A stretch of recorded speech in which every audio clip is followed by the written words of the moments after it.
Le problème de l'entreprise, c'est Dieu lui-même qui a commencé parce que quand il crée l'homme, il lui dit soyez féconds, multipliez, remplissez la terre, toute chose. Ce n'est pas multipliez-vous, mais c'est multiplier. C'est que l'homme doit commencer par multiplier ce que Dieu a créé. Donc la notion déjà de la multiplication a commencé avant que l'homme ne soit formé. Et lorsque l'homme a été formé, Dieu déjà donne une entreprise à Adam. Il lui place dans le jardin, il demande de garder, de cultiver, c'est-à-dire il devait garder et même multiplier, c'est-à-dire il devait aller cette entreprise, comme si Dieu avait placé un seul arbre dans le champ, donc il devait multiplier pour que ce soit même 100.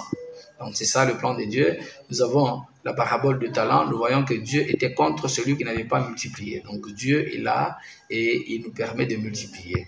Maintenant pour arriver à multiplier, avant de dire à l'homme de bénir la multiplication dans la vie de l'homme, il a commencé par dire à l'homme qu'il devait être fécond. Et lorsqu'on parle de la fécondité, c'est cette capacité-là de multiplier. Voilà pourquoi quand on parle de quelqu'un qui a un esprit fécond, c'est-à-dire qui a un esprit qui peut d'innovation, qui est un esprit créateur, voilà pourquoi l'homme doit avoir également cette idée-là. Et la Bible nous dit également dans 3 Jean, le verset 2, et pour nous dire ceci, que je souhaite que tu prospères à tous égards, comme prospère l'état de ton âme. C'est-à-dire qu'il faut la prospérité de l'âme, car c'est au niveau de l'âme qu'on prend des décisions, c'est au niveau de l'âme qu'on peut réfléchir. Donc l'âme a besoin des informations.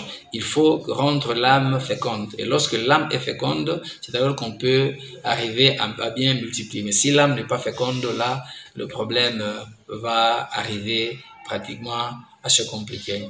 C'est ce que nous pouvons voir à ce niveau-là. La deuxième des choses, nous pouvons dire également que l'homme doit se multiplier selon son espèce. Les arbres devaient se multiplier selon leur espèce.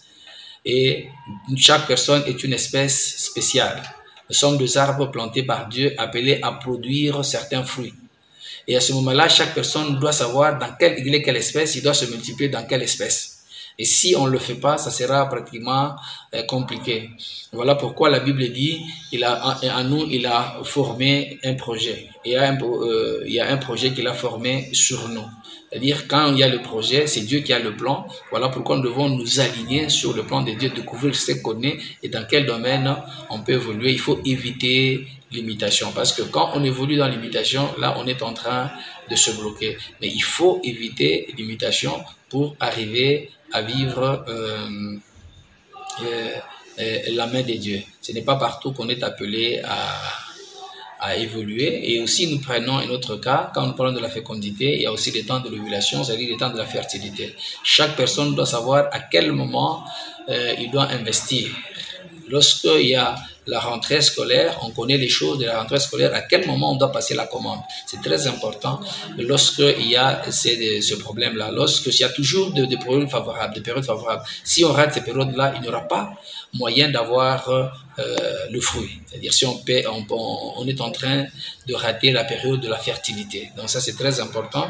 Nous voyons également Joseph en Égypte, pendant la période de fertilité, il est arrivé à créer des provisions. Ils ont vendu pendant la période de crise au monde entier. Des gens venaient, ils ont fait beaucoup d'argent, ils ont acquis beaucoup de richesses à partir de cela, à telle enseigne que toutes les terres de l'Égypte étaient devenues des propriétés privées du pharaon à cause de ça. C'est-à-dire chaque personne doit savoir.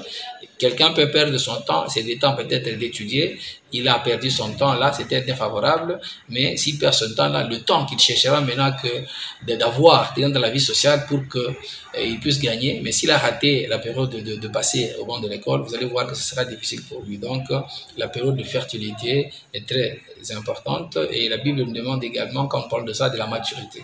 Il y a toujours un temps de la maturité. Voilà pourquoi on a dit également à Josué qu'il devait avoir le courage. Donc, on doit avoir le courage et la patience. On peut être dans son champ, certainement les choses peuvent se bloquer, mais il faut aller jusqu'à la fin, parce que chaque arbre ne produit pas les fruits au même moment. Vous pouvez planter plusieurs espèces d'arbres, ce ne sont pas toutes ces espèces qui vont vous procurer de fruits au même moment. Donc on doit savoir quelle espèce d'arbre et à quel moment les fruits seront là. Donc ne disons pas que dès que ça joue, c'est qu'on n'est pas dans son espèce. On peut être dans son espèce, mais ça peut prendre aussi du temps.